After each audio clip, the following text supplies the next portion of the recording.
सिंहगड म्हणजे त्या काळीचा कोंढाणा. हा गड म्हणजे एक रणभूमी, जिथे स्वराज्यासाठी मावळ्यांनी रक्त सांडलं, पण हरले नाही. 1665 साली पुरंदरचा तह झाला आणि त्यानुसार कोंढाणा किल्ला मुघल सरदार उदयभान राठोड्याच्या ताब्यात गेला.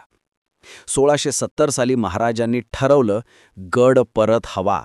या मोहिमेचा वेढा उचलला तान्हाजी मालुसरे यांनी. त्याचवेळी तान्हाजीच्या घरी मुलाचं लग्न ठरलेलं.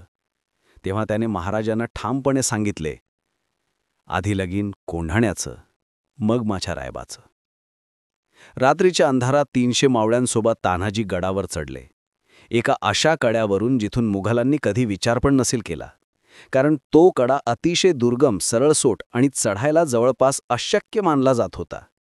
आणि सुरू झाली ऐतिहासिक झुंज. लढता लढता तानाजींनी एक हात गमावला, तरीही ते मागे हटले नाही. सिंह झुंज देत राहिला. गड जिंकला गेला, पण तान्हाजी मालुसरे यांना वीरमरण आले.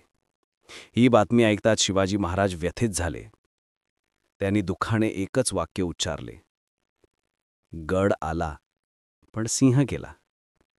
त्या दिवसापासून कोंढाण्याचं नाव पडलं सिंहगड.